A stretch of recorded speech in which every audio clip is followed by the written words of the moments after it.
fluted panel, tempered glass dan fluted glass. Pilihan panel terkini yang wajib anda tahu. Hai semua, Uncle Andrew sini. Pernah tak terfikir macam mana nak buat ruang anda nampak lebih eksklusif dan moden dengan satu langkah mudah? Dalam video ini, Uncle Andrew akan kenalkan 3 pilihan panel terkini iaitu fluted panel, tempered glass dan fluted glass. Setiap satu ada keunikan yang tersendiri. Dan hari ini, Uncle Andrew akan tunjukkan cara terbaik nak gunakan setiap jenis untuk gaya yang betul-betul mengagumkan.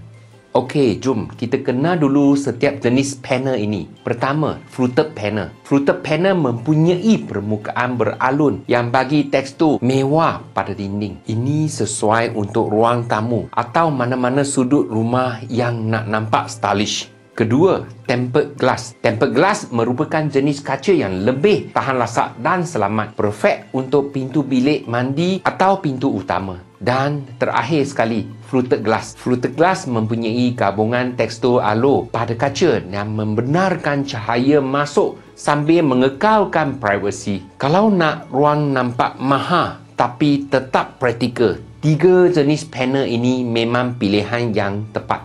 Sekarang kita fokus pada fluted panel. Panel dengan corak alur ini betul-betul buat ruang nampak mewah dengan sentuhan yang halus. Bila cahaya terkena permukaannya, corak alur ini akan buat pantulan cahaya yang cantik, mencipta kesan visual yang menawan. Fluted panel ini sesuai untuk buat dinding utama ruang tamu atau bilik tidur, menjadikannya statement piece dalam rumah anda. Bayangkan masuk je ruang tamu, mata terus tertumpu pada dinding dengan fluted panel yang teksturnya unik dan nampak mewah. Tambahan pula, panel ini berfungsi untuk mengurangkan bunyi. So, nampak idea kalau anda nak suasana tenang dan privasi lebih. Dengan fluted panel ini, anda tak perlu banyak hiasan tambahan sebab tekstur alurnya sendiri dah cukup untuk menaikkan gaya dan keunikan ruang.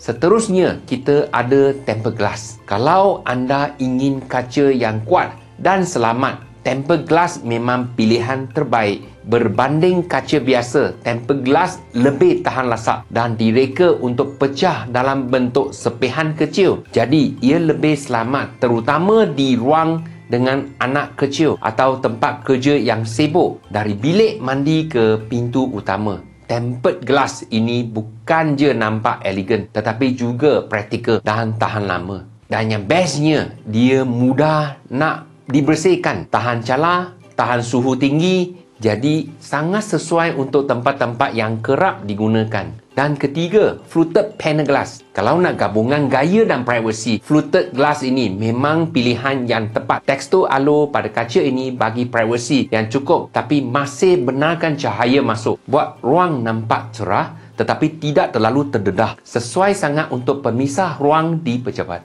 pintu wardrobe atau dinding bilik mandi yang nampak elegan. Fluted glass ini boleh buat ruang kecil nampak lebih besar dan open. Jadi kalau anda cari keseimbangan antara gaya dan fungsi, fluted glass memang must have.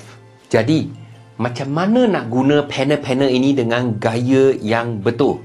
Tips pertama, gunakan fluted panel untuk dinding utama, terutama di ruang tamu atau di bilik tidur. Tips kedua, untuk tempered glass, gunakan di pintu atau dinding yang perlukan ketahanan dan keselamatan, macam di bilik mandi atau pintu utama. Tips ketiga, fluted glass sangat sesuai untuk dinding pemisah yang nampak cerah dan moden. Gabungkan ketiga-tiga panel ini ikut fungsi ruang dan tengok sendiri bagaimana ia beri efek yang wow pada keseluruhan rumah. Okey, kita recap sikit. Fluted panel untuk tekstur dan dinding utama yang buat ruang nampak mewah. Tempered glass untuk keselamatan dan ketahanan. Dan fluted glass untuk privasi yang cantik dan elegan. 3 pilihan panel ini memang trendy dan pastinya boleh naikkan gaya rumah atau pejabat anda. Jadi, mana satu paling anda suka?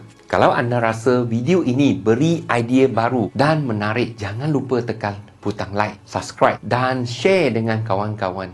komen kat bawah panel mana yang paling menarik bagi anda dan macam mana anda nak guna dalam rumah anda. Terima kasih kerana menonton dan kita jumpa lagi dalam video yang akan datang. Terima kasih kerana menonton. Jangan lupa klik like, komen, share dan subscribe. Pastikan anda on notification supaya dapat update terkini dari Uncle Andrew.